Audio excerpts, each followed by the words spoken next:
again. Can't remember what it was originally called, the Turner Studios right there on Peachtree, 17th and West Peachtree right there.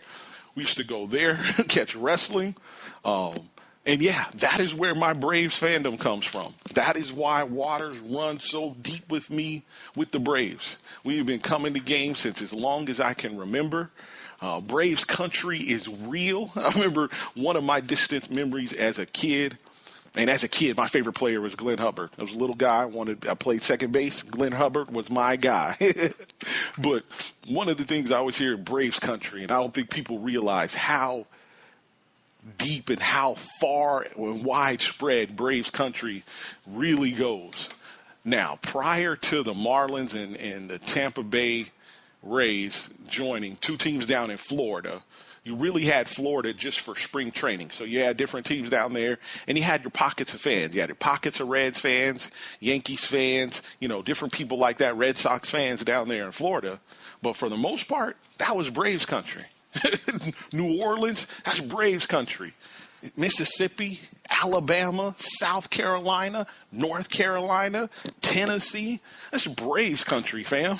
Where I'm from, that is Braves country for sure. And yes, that was the most memorable moments I have is going to games. We'd always come in, we come in early, so we'd be down there early, a couple hours before the games. This is when they were playing at Fulton County Stadium, a.k.a. the launching pad. And some of my most memorable things was meeting people, meeting different fans that came to the game and where they came from. People used to road trip for Braves games. We thought, we were doing something coming from Augusta, but people would come from Tennessee, North Carolina. I remember meeting people that had come up from Mississippi, and came to Braves games. So Braves country was real. Waters run deep with me in the Braves. Yes. So that was our summers. Gramps always looked out for us. Again, they were retired. My grandmother, her one task every summer was taking us down to Disney World. That was our summer trip. Gramps would take myself, my brother, my cousins. We would all pack in the van. My grandfather wouldn't go. But we would all pack in the van, and we would ride down to Orlando and go to Disney World. I will save those stories for later, but man, you talk about some epic stories. Yeah, we would get our Griswold on and make the trip. All right, I'm going to get out of here. I'm already at hour and 15 minutes. I'm sorry. So I'm going to get out of here. The OG quote of the week. Hit me up about your summer. I'm interested to hear from you guys about summer. I got some stories. But the OG quote of the week, again, is from Pat Summitt. Rest in peace, Pat Summitt. I didn't get a chance to spend a lot of time on Pat Summitt, but Pat Summitt is top 5, top 3, top 2 for sure. Her impact on the women's game of basketball is very, very understated. Salute to Pat Summitt. She was an icon. She was a legend. She was all of the above. I read a book by Pat Summitt, and I want to take this moment to shout out Candace Wiggins. Candace Wiggins, former ball player, a WNBA ball player. She went to Stanford, played for a couple teams. West Coast kid, and I had asked her, I follow her on Twitter. And that's why I tell you guys to get on Twitter. When I first got on Twitter, I used to be like, hey, if you got something important to ask, you can ask it because these people are out there and they read this stuff. And if you ask the right question, you may get an answer. Yeah, my niece, she's now graduating high school. So this was probably about 4 years ago. I think she was getting ready to enter high school. And I asked Candace Wiggins, my niece was playing basketball at the time. I said, hey, what is a good book? What is a book, you may have read? She went to Stanford, so I know she read a couple books. But I was like, what was a book you may have read that, kind of got you going and set you off on the path you went down? And she gave me the reply, Pat Summitt, Reaching for the Summit. That book. She said, I read that book sophomore, junior year in high school, changed my life. So I was like, dope. I went out and got the book. I got 2 copies. I got one for my niece and I got one for myself. And I took and read the book. Very good book. Definitely would recommend it for you. Pat Summitt, Reach for the Summit.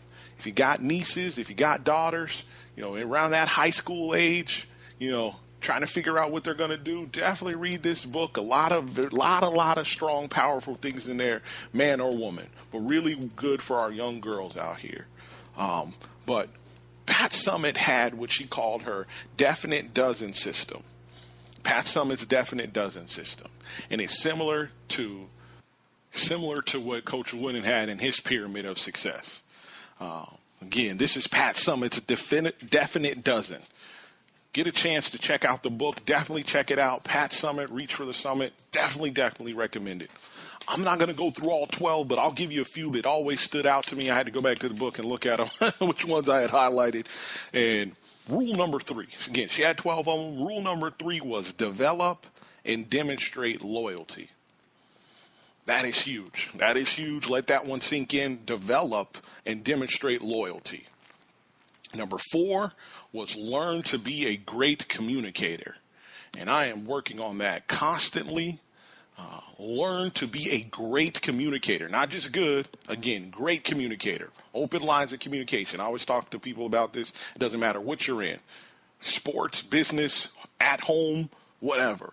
Open lines of communication. If you guys can feel comfortable talking to each other about anything, and people don't get offended and different things like that, life can be a lot better. So open lines, she said, learn to be a great communicator, for sure. Rule number 7 was don't just work hard, work smart. And I should preference that because her rule number 6 was make hard work your passion. She definitely believed in hard work. And she would tell you, she mentioned this in the book, hey, the way I'm going to beat you is I'm going to outwork you, period. That's how I'm going to beat you. I am going to outwork you. But on the flip side of that, there was, hey, don't just work hard, work smart. And I have this thing, I always remind myself of this, work smarter, not harder. Yes, you want to put in the work, and you're going to have to work extremely hard, but you also want to be smart with what you're doing. So she said, don't just work hard, work smart. And then there's a whole bunch of other ones, but the last one I'm going to leave you with, and this is very 2016, rule number 11, change is a must, period. Change is a must. We get stuck with the way we do things. We just have to learn to accept and grow, and change is a part of the process. Change is a must. That's a part of evolution. We wouldn't be here. We wouldn't have the things we have today if it wasn't for change. So change is a must. It kills me with baseball.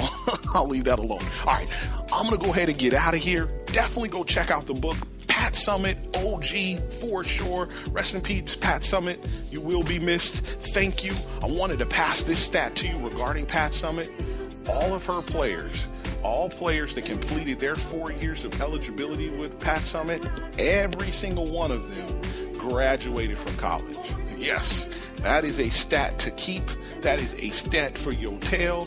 And that is probably that's better than wins, fam. That really is better than wins and losses out there on the basketball court. Everybody that came through your program left better. They left with a degree. So right on.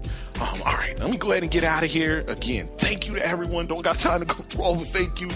You Mom Dukes, Pop Dukes, my Morehouse bros, West Coast family, the Northwest, Dex, appreciate you, brother. To everyone out there, again, please pass the show for me. We will be back. No show next week. Next week, family reunion. I got to go to Spokane, Washington. I will have stories to tell. We will be back the week of the 19th. I think that puts us back somewhere around there. We'll be back then.